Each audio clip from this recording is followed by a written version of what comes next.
안녕하세요. 김은교입니다. 사람이 살다 보면 여러 가지 글을 써야 하는데요. 유치원생들 위해서는 동시, 동요도 지어야 하고, 선생님이 기자가 됐을 때는 기사도 썼고, 르포도 쓰고 그랬는데, 세상에는 여러 가지 글쓰기가 있는 것 같아요. 소설도 있고, 시도 있고, 그런데 이 학문의 세계에서는 또 이런 논문이라든지, 보고서라든지 이런 글쓰기가 필요하답니다.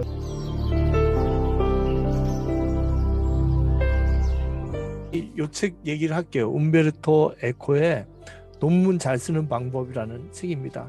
세계적으로 유명한 책이에요. 이탈리아 학생들 대상으로 얘기한 거잖아요. 장미의 이름이라는 영화 아세요? 소설도 쓰고 이탈리아의 중요한 작가예요.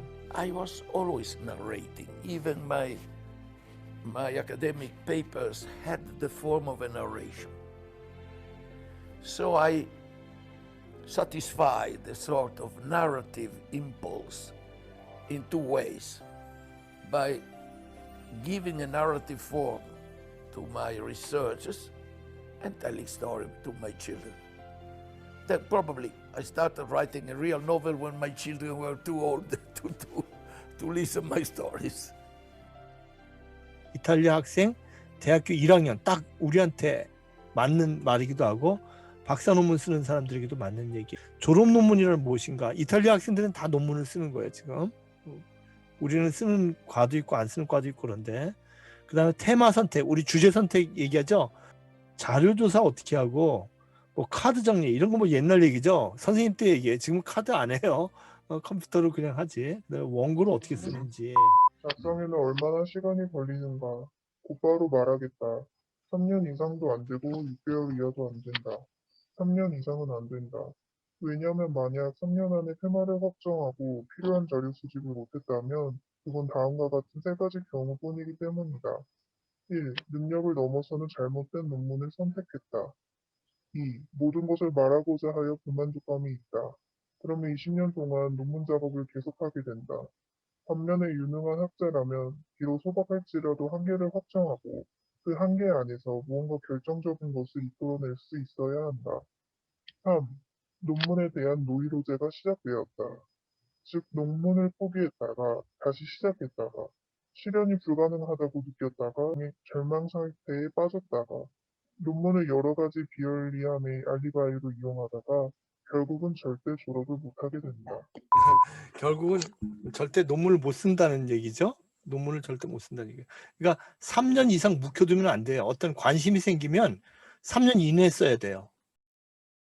이제 백석 시인이라는 분을 연구하는데 한 20년 전에 북한에서 너무 어려워가지고 도서관이나 미술관에 있는 자료를 중국에 통째로 판 적이 있어요. 동네 도서관이나 미술관을. 북한 그림이 막 중국에 가면 막 공항 이런 데서 엄청나게 싸게 파는 거예요. 그래서 이제 집차를 빌려가지고 연변 주변에 있는 시골 도서관을 돌아다녔어요. 그래서 가면은 좀 책을 좀 보게 해달라고 하면요. 창고에 있는 책을 보여줘요. 거기 오면 막 북한 책이 엄청나게 많아요. 그래서 거기 앉아가지고 자료를 찾았는데 세상에 한국 사람들이 모르는 백석시를 찾은 거예요. 야, 이거를 논문을 써야 되겠다. 근데 하다가 1년, 2년 지나고 지금 20년 지났는데도 못 썼어요. 그 사이에 다른 사람들이 그걸 찾아냈어. 다른 데서 다른 책에 나오고. 그러면 이제 못 쓰죠. 그 논문을. 물론 다른 사람들이 연구하면 좋지만 저한테는 묶여서 이제 못 쓴 거죠. 그러니까 3년 이상이 안 되고 관심이 생기면 3년 이내로 써야 돼요. 근데 6개월 이하도 안 돼요. 6개월 이하는 그 자료 준비가 안 되죠. 6개월 이하는 안 돼요.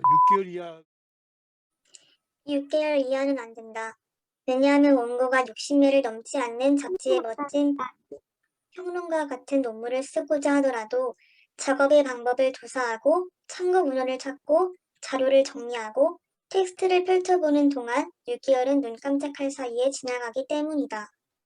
물론 아주 성숙한 학자는 아주 짧은 기간에도 평론을 쓸 수 있다. 그러나 그는 오랜 세월 책 읽기와 자료 정리, 메모를 한 경험이 있으며 반면에 학생은 완전히 무에서 시작해야 글을 한다. 쓴다는 것은 완전히 내 몸에서 글이 익어가지고 익은 포도주처럼 포도주의 거품처럼 완전히 내 속에서 익은 다음에 코퍼럴 라이팅이라고 그러는데 신체적 글쓰기. 내가 내 몸에서 완전히 익은 다음에 나와야 돼요. 그러니까 잘못된 신문 기사도 그런 거 많잖아. 뭐 잘못된 정보 듣고 듣자마자 쓰거나 이거 위험한 거예요. 다 검증해보고 자료를 확인해보고 최소 6개월은 걸려야 된다는 거죠. 됐어요?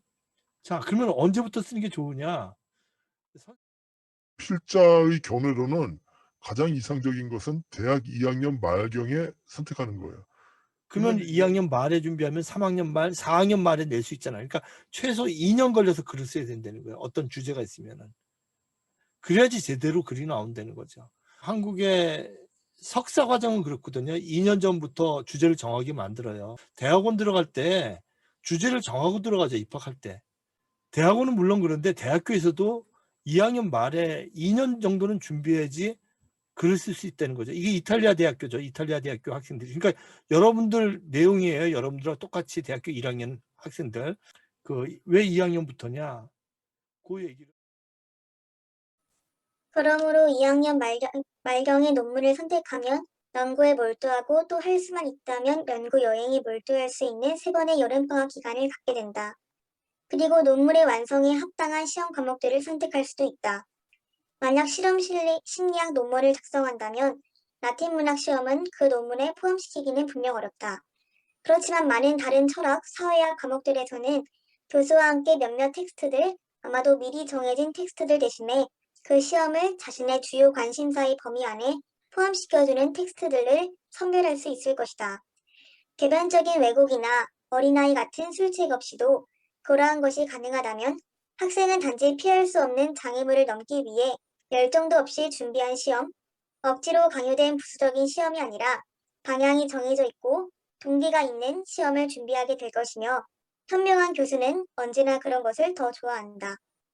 2학년 말에 테마를 선택하는 것은 4학년 10월까지 2년 동안을 완전히 마음대로 활용할 수 있으므로 이상적인 기간 안에 졸업하는 데 충분한 시간을 갖는다는 것을 의미한다.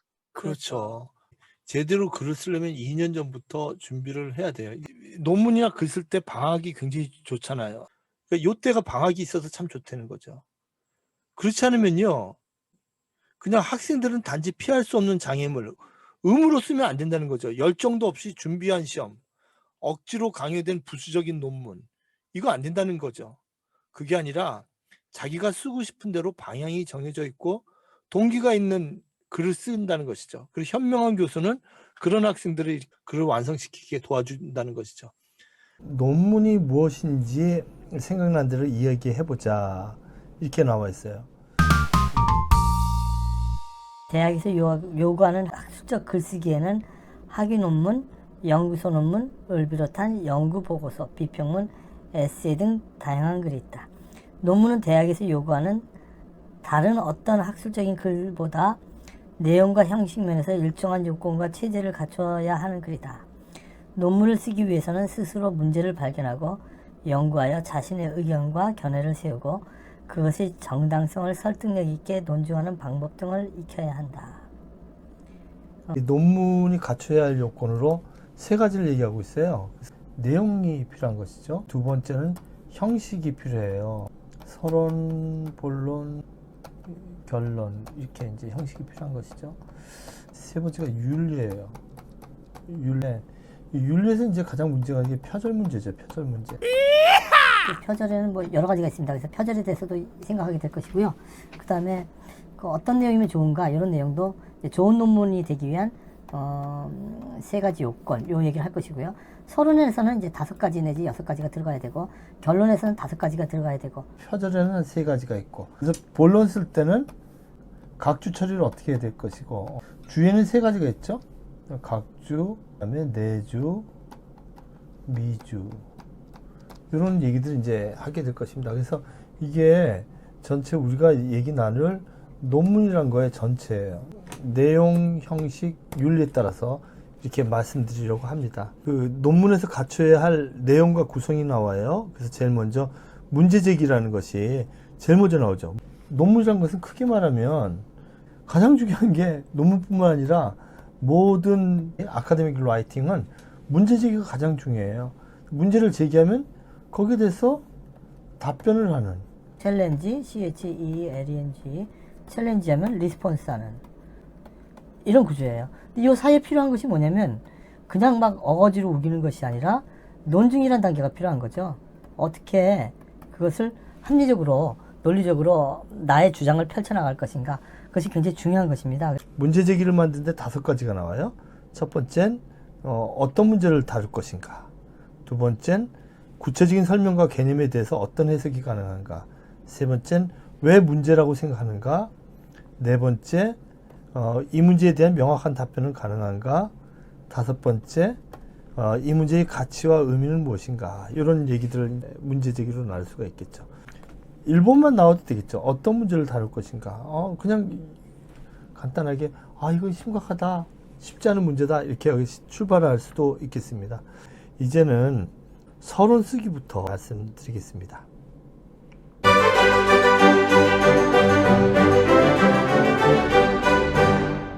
가장 중요한 거는 서론 쓰기입니다. 서론에서 무엇을 써야 할지, 이게 가장 중요하겠죠. 어떤 서론이든 문제 제기가 있어야 돼요. 학술적 글쓰기, 그러니까 보고서, 아니면 학술 논문, 작은 에세이에는 꼭 문제 제기가 들어가야 됩니다. 문제 제기가 들어가서 내가 왜 이것을 연구하는지, 그냥 과제로 하는 것이 아니라 어떤 나에게 치열한 어떤 궁금증이 있었고 꼭 이걸 해야 되겠다는 문제 제기가 이제 들어가야 됩니다. 문제 제기가 들어가면은 그다음 뭐가 있어야 되면 선행 연구가 들어가야 돼요. 여기에 대해서 누가 연구한 게 있는지 홈페이지 있죠? 홈페이지 이쪽 하단부에 보면 언제나 리스가 있습니다. 리스. 그죠? 이걸 클릭하면, 리스에 클릭하면 이제 화면이 떠요. 들어와. 이게 우리나라에 모든 정보가 다 있어요. 여기에. 석박사 논문, 국내 논문이 다 정리가 돼 있어요. 미국 논문까지도. 여기 들어와서 중국 혐오를 한번 쳐볼게. 혐오. 혐오 커머셜 이렇게 키워드를 넣으면은 쭉 나와요. 국내 학술 논문을 치는 거야. 그러면은 여기 보면 정확도수는 제일 사람들이 이제 관심을 가진 논문 순서대로 나와요. 1위부터 쭉 나와. 보고 한번 얘기해 봐요. 혹시 제목에서 읽고 싶다는 논문 있어요? 오원춘 사건이 한번 읽어보고 싶어요. 여기구나. 예? 요거 방역. 요거 하나 했고 3개는 선정해야 돼요. 정확도순이지. 이번에는 연도순, 가장 최근 거. 또 찾아봐요. 연도순을 해서 조회. 자, 이거는 연도순 가장 최근 거 2021년에 나온 거. 혐오를 이해하기, 바이러스 이겨내기, 중국 없이 못 살아. 이렇게 나오네. 사드 사태부터 동아시아 한류의 변화, 중국 노부지 이미지 재현에 대한 비판적 담론, 코로나 바이러스에서 오리엔탈리즘을 잇다. 이거 또 드라마도 있네. 꽃보다 남자를 통해 본 동아시아 대중문화의 허가시. 뭐가 보고 싶어요? 중국 동포의 이미지. 우리 한국에서 중국을 보는 혐오, 거기에 관심이 있구나. 그거죠? 네. 한국 사람이 중국 사람을 혐오하는 거. 요거죠? 요거 말하는 거죠. 2개죠. 네. 그다음에 또 뭐라냐면 인용이 많이 되는 순서, 인기도선. 그러니까 이거는 인용을 사람들이 많이 하는 순서대로 자 했어요. 눌러보고 검색. 자, 여기서 뭘 보고 싶을까? 이게 대학생들이 한중 고전문학세 여성가 한국 소설 속의 중국, 서울과 중국. 이것도 재밌다. 소설 속의 중국인을 우습게 보고 있는지 여기는 없을 수가. 한국 대학의 미국과 중국인식. 이거 재밌겠다, 그치? 네. 뭐가 마음에 들어요 여기선? 그 앞 위에 있었던 한국 소설 속의 서울 그리고 중국. 예. 선행 연구는 이제 정확도도 봐야 되고, 그 다음에 연도별 연구도 살펴봐야 되겠죠. 먼저 연구된 것들을 한번 살펴봐야 됩니다. 3편 이상은 꼭 한번 봐야 됩니다. 3편 이상은 인용하도록. 예. 이제 선행 연구를 봐. 내가 쓰려고 했는데 다른 사람이 이미 썼네. 그럼 그거 안 쓰고 다른 거 쓰면 되잖아. 그러면 이제 내가 이런 관심을 가졌는데 논문이 이런 게 나왔기 때문에 비어있는 곳이 요곳이다. 요거를 내가 이번에 쓰겠다. 뭐가 나오냐? 연구 목적과 연구 대상이 딱 나오는 거예요. 저절로. 선행 연구를 하면은 그 다음은 목적이 생기겠죠. 연구 목적이 생깁니다. 선행 연구를 하다 보니까 이런 연구 목적이 생겼다. 이제는 이렇게 연구해야 되겠다는 목적이 생기는 겁니다. 연구 목적이 생기면 그 다음은 연구 대상이 범위가 설정돼요. 연구 대상. 그 다음에 5번째는요. 연구 방법론이 나와요. 뻔한 연구 방법론이 아니라 나만의 연구 방법론이 꼭 중요하겠죠. 여러 가지 연구 방법론이 있을 수가 있습니다. 연구 방법론에는 뭐 여러 가지가 가능하죠. 뭐 설문조사도 가능할 수 있고요. 설문조사도 가능하고, 그 다음에 뭐 대상을 꼼꼼히 분석하는 거, 여러 가지가 가능합니다. 그 다음에 6번째는요, 효용가치. 이 논문이 잘 완성되면 효용가치나 기대. 이 논문이 잘하면 어디에 도움이 될 것이다. 이런 얘기들이 이제 들어가야 하는 것이죠. 문제지기가 꼭 있어야 된다는 거. 그죠? 그 다음에 선행연구도 3편 이상. 그 다음에 연구 목적, 대상. 이걸 같이 넣어가지고 제가 3번으로 했었네요. 목적이 나오면 곧바로 대상이 나오겠죠. 어디부터 어디까지 대상으로 연구하겠다는 것이 나오죠. 그 다음에 연구 방법론, 효용가치, 기대효과. 우리 서론을 쓸 때 염두에 두어야 할 사항이 있습니다. 첫 번째, 연구 주제에 관심을 가져야 할 필요성에 관하여 독자와 공감대를 형성한다. 두 번째는 연구 주제와 관련해 새로운 아이디어를 제공해야 한다. 세 번째, 연구 과제에 대한 기존 입장을 정리하고 이에 대해 문제를 제기하는 방식으로 논문의 의의를 부각시킨다. 네 번째, 문제제기의 방향을 간략히 제시하고 이를 자연스럽게 본론과 연결시킨다. 이렇게 나와 있습니다. 아까 얘기했던 그 6가지를 제대로 기억하시면 다 할 수 있겠습니다.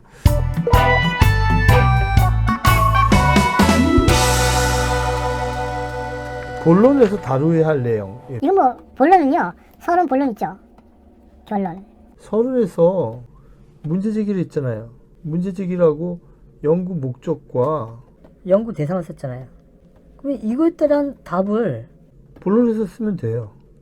그리고 결론에서는 정리해주면 되는 거예요. 이 모든 문제를 깨끗하게 정리해주고 첫 번째, 두 번째, 세 번째, 그리고 남은 숙제 이런 얘기들을 써주면 논문이 간단해요. 그래서 많이 쓰다 보면 아주 간단히 쉽게 쓸 수가 있습니다. 이제 본론에서 다루어야 할 내용을 한번 보겠습니다. 서론에서 명시한 연구 목적과 방법을 구체적으로 실행한다. 자신이 주장한 바를 명확하게 제시한다. 주장에 대하여 체계적으로 논구를 밝힌다. 가능한 해결책을 진술하고 제안한 해결책을 옹호하는 논증을 펼친다. 자신과 다른 의견이나 입장에 대해 반박한다. 자료를 분석하고 평가하여 주장을 강화한다. 뭐 어렵게 생각할 필요 없이 여러분이 생각하는 답을 쓰시면 되는 거예요. 답을 쓰시면. 그 답을 쓰는 방법으로 여러 가지 인용의 문제가 나오죠. 인용의 문제가 나오고, 인용에는 직접 인용과 간접 인용이 있고, 그 다음에 주에는 내주, 각주, 미주가 있다. 이거 얘기하면 되는 거예요. 본론을 쓰는 방법들을 좀 얘기를 해볼 텐데요. 인용하기 한번 보겠습니다.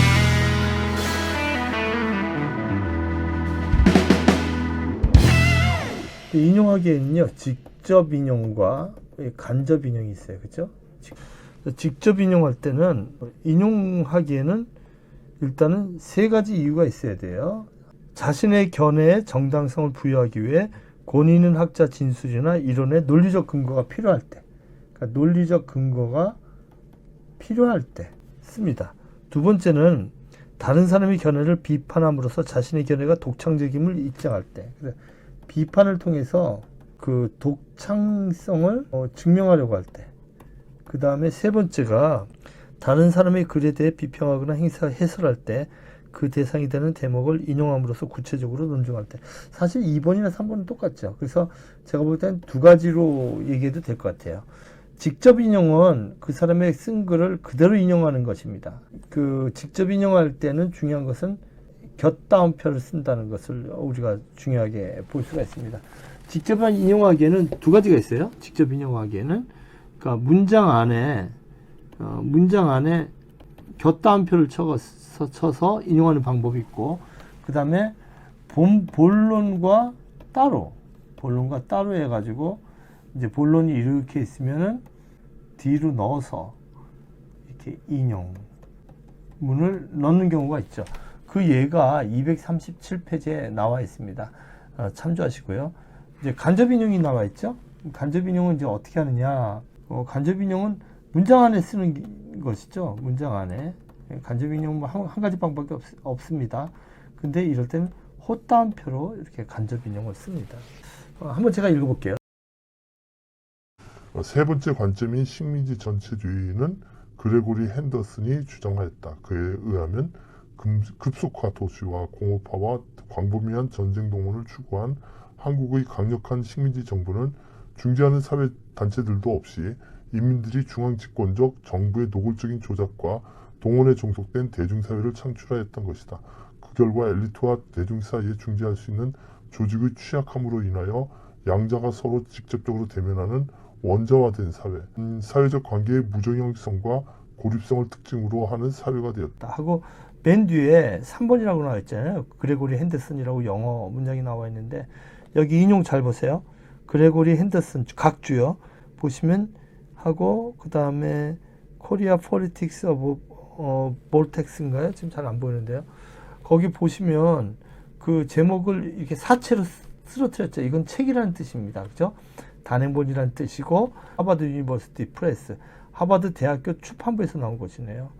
그 다음에 그 출판사 위치가 캠브리지에 있는 경우 출판부가 여러 군데 있나 보죠. 서울이나 부산이나 대구처럼 이런 식으로 영문을 표기한다는 거 봐주시고 이 지금 제가 읽은 단락에서 따옴표 요 헛따옴표 했던 부분들은 다 그 책에서 핵심이 되는 언어들을 구절구절 핵심 용어들을 구절구절 따와서 이렇게 했던 것이죠. 그래서 그런 식으로 간접적으로 이렇게 인용을 해서 따올 수가 있다. 이런 얘기를 들 수가 있습니다.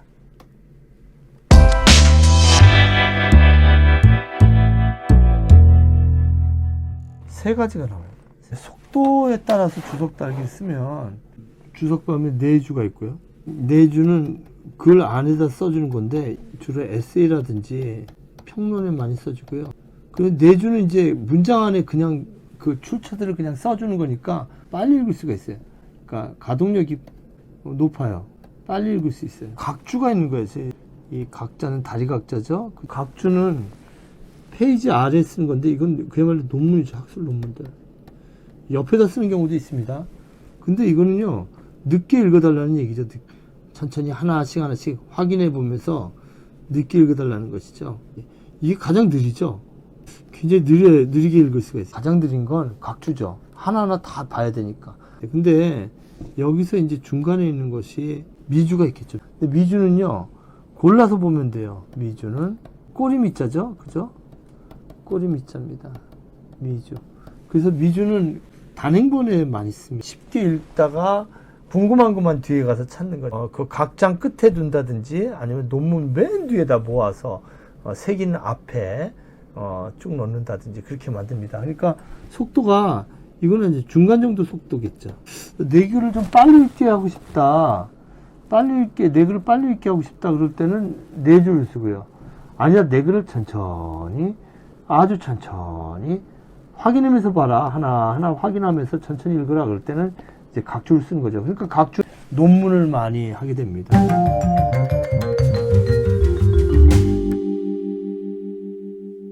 그 제목을 쓸 때요. 서론에도 제목이 있어야 되는 거죠. 이건 체제예요. 이걸 제목으로 삼으면 안 됩니다.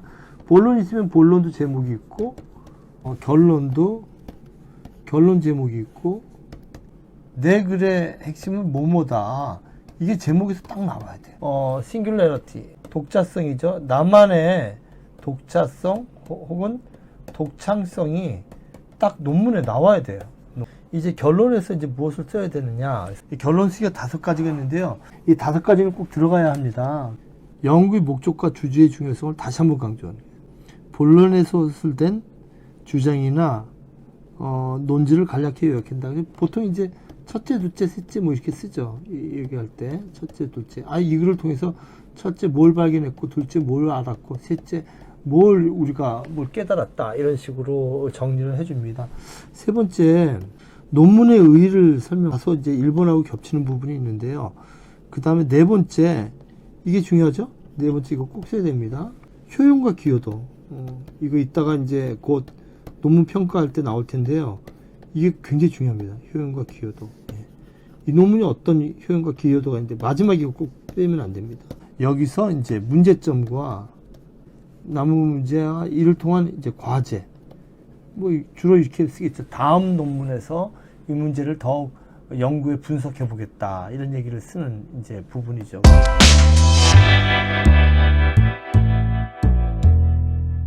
정현백의 얘기가 나왔어요.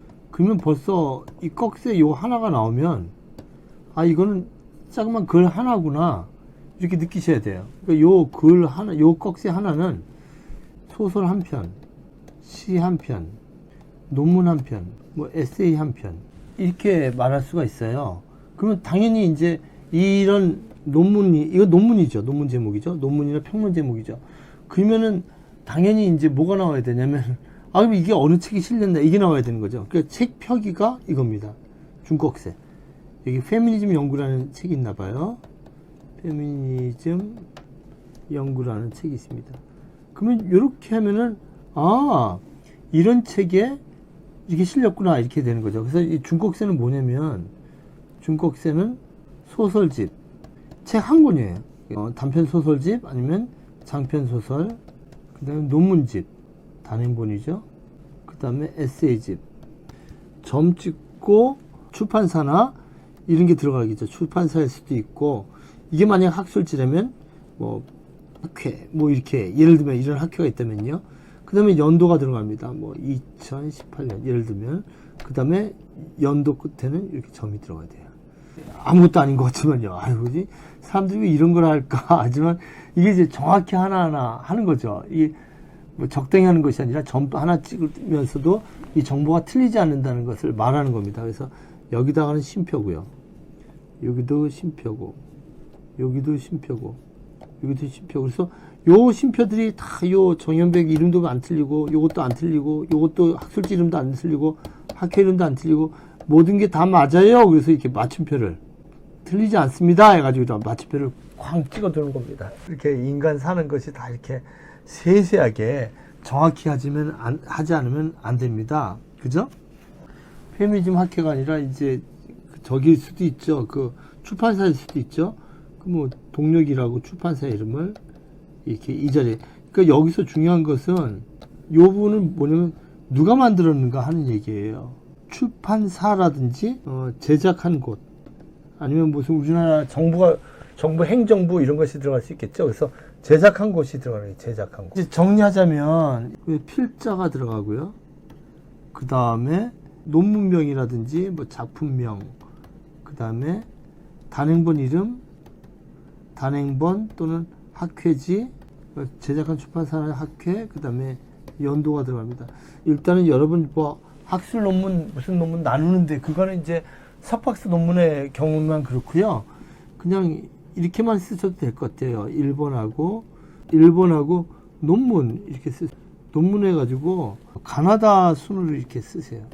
이름의 가나다 순이죠. 이름, 저자 이름에 가나다 순으로 쓰시고, 2번은 웹사이트, 그러니까 뭐 네이버 지식사전이라든지 뭐 이런 거 있잖아요.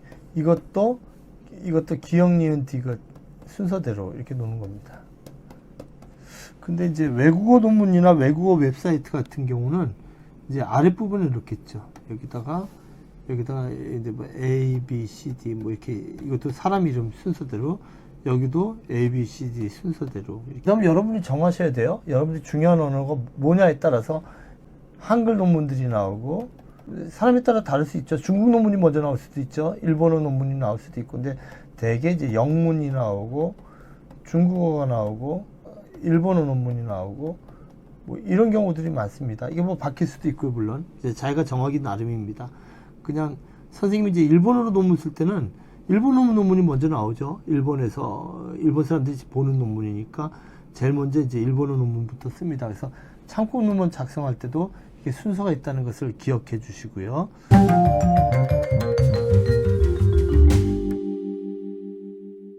논문의 윤리라는 거죠, 윤리. 근데 윤리는 뭐냐면 이제 표절이란 문제예요. 이 논문이 그 제대로 써졌는지 아니면 나만의 독창적인 것인지, 그래서 조금이라도 다른 사람이 쓴 부분이 있으면 어디에서 따왔다고 인용부를 써줘야 돼요. 그래서 표절의 사례가 이제 3가지가 나와 있는데, 출처 밝히자는 거, 출처. 꼭 출처를 밝혀야 돼요. 같은 경우죠. 인용한 자료가 자기 것임을 밝히지 않은 경우. 이제 세 번째는 자기 표절이에요. 자기가 쓴 글도 이게 어느 글에서 내가 가져왔다고 밝혀줘야 됩니다. 그래서 자기 표절도 굉장히 중요하다는 것을 기억해 주시면 고맙겠습니다.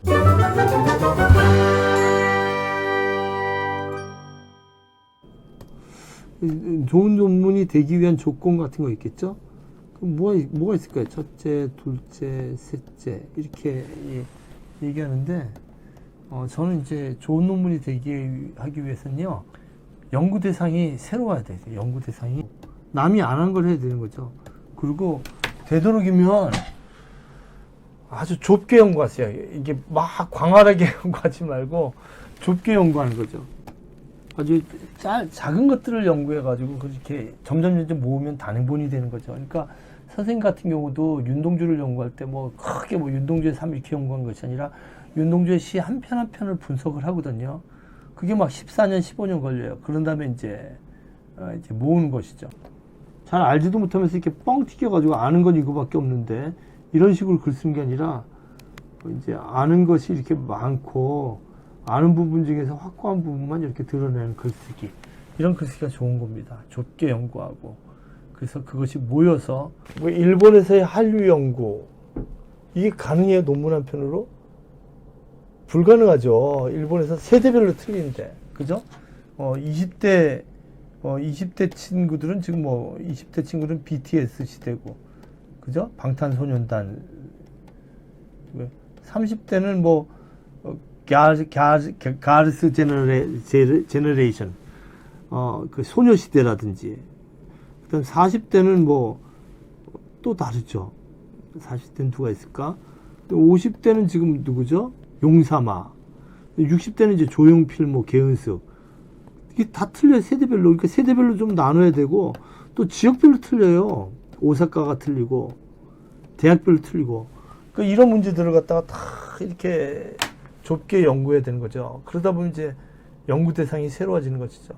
제가 이번 학기에 어떤 학생이 그 논문을 썼는데, 장애인 연구라고 장애인 한 학생이 조피라고 그랬더니 숙명여대 안에 장애인을 위한 시설 연구 이렇게 그건 좋죠. 아무도 안 한 거죠. 숙명여대 건물에 장애인을 위해서 어떤 설비가 됐는지, 화장실에 어떤 설비가 되는지, 층계마다 어떤 설비가 되는지, 엘리베이터가 장애인들이 접근이 가능한 곳에 엘리베이터가 있는지, 이건 아주 좋은 논문들이죠. 그래서 아주 좁게 보면은 보입니다. 두 번째가 연구 방법론이 새로워야 돼요. 남하고 다른 연구 방법론을 가져야 되는 거죠. 그래서 자기만의 연구 방법론, 아주 깊이 있는 연구 방법론이 있어야 된다는 것이죠. 문체, 글. 쉽고 정확한 문체. 근데 여기다가 개성까지 있다면 참 좋아요. 독특한 개성적인 문체가 있다면 더욱 좋죠. 이어령이라든지 이런 선생님들 문장이 타고나죠. 그래서 이런 문장들을 여러분들이 좀 자기만의 문장을 이제 개발하는 경우도 있습니다. 작가들이라든지 연구자들이. 그래서 자기만의 이제 문체를 가는 방법도 있는데요. 그거보다도 중요한 거는 그냥 쉽고 정확한 문체. 이게 중요한 겁니다. 쉽고 정확하게 쓰는 것이 얼마나 중요한지 몰라요. 이게. 근데 정확하지가 않아요. 쉽지가 않고. 어렵게 써야지 좋은 문장인지 아는데 그렇지 않습니다. 그래서 이렇게 쉽게. 그러니까 예를 들면 이런 것부터 연습을 해야 돼요. 본 연구는 이렇게 쓰면 그냥 이 글은 이렇게 쓰는 겁니다. 이렇게 쓰는 자세부터 이제 하면은 논문이 쉬워지죠. 우리 체크리스트 한번 볼까요? 체크리스트 보면 첫 번째 이제 연구 목적이 타당한가, 그래서 이게 점수가 나오고, 내용이 독창적인가, 논증이 설득력 있는가, 그 다음에 이제 형식적 적합한 제목인가, 이런 게 나오는데, 서론에 보면 아까 말씀드린 거 나오죠. 두 번째, 문제 제기가 명확한가, 선행 연구가 적절하게 제시되는가, 이게 나오잖아요. 결론을 보면 이게 또 나와요. 제가 결론부에 5, 6개 꼭 써야 한다고 그랬는데, 그 결론의 두 번째 보면 연구의 목적과 주제의 중요성을 정리했는가, 본론에 서술한 논문의 주장이나 논지를 요약했는가, 논문의 의, 한계를 제시했는가, 이런 게 나오고요. 그 다음에 형식적인 면이 나오죠. 아까 이 앞부분은 다 내용적인 측면이고요. 구성 얘기하면서 인용한 자료를 정확히 제시하는 거야. 251페이지. 그러니까 영역 보면 내용, 구성이 형식이고요. 문장, 맞춤법, 띄어쓰기 이런 거 잘 썼는지. 그 다음에 연구윤리는 이제 아까 얘기했던 표절 문제입니다. 논문은 내가 직접 연구하고 작성한 것인가?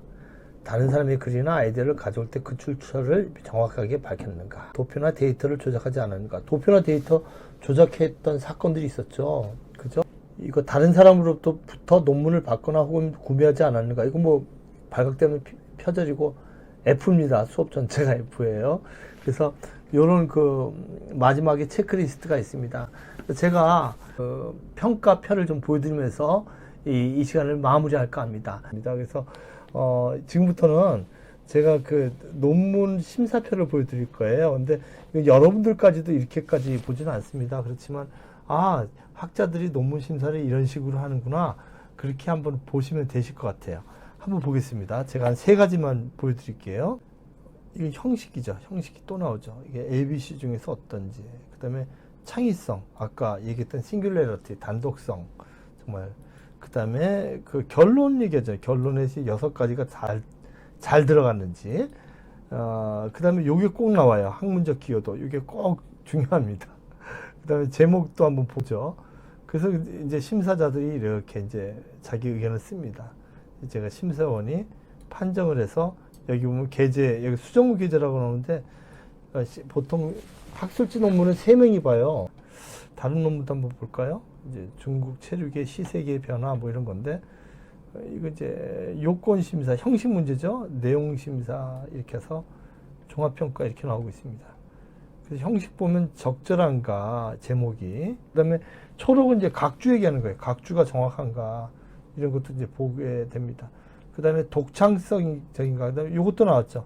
학문적 기여도 늘 나옵니다. 학문적 기여도는. 그다음에 수정 후 게재할 것. 이건 뭐 그래도 논문이 괜찮다 이런 뜻이죠. 수정 후 게재라고 한다면 제 이름이 들어가 있고요.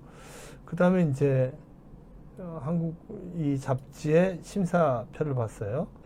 주제가 창의적인가.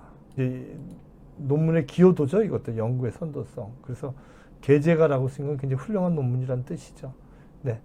그 다음에 심사 총평이나 수정사항들이 이렇게 있습니다. 굉장히 피곤한 과정이에요. 그렇지만 또 이렇게 하면서 학문이 이렇게 반발, 반의 반발 이렇게 발전하는 것이 아닌가 이렇게 생각해 봅니다. 여러분들 힘든 과정이지만 한 번은 겪어야 돼요. 이런 것이 학문이구나 이렇게 한번 생각해 볼 수 있는 기회가 되지 않았나 이렇게 생각해 봅니다. 긴 시간 동안 수고 많으셨어요. 다음 주에 뵙겠습니다. 안녕. 감사합니다. 감사합니다.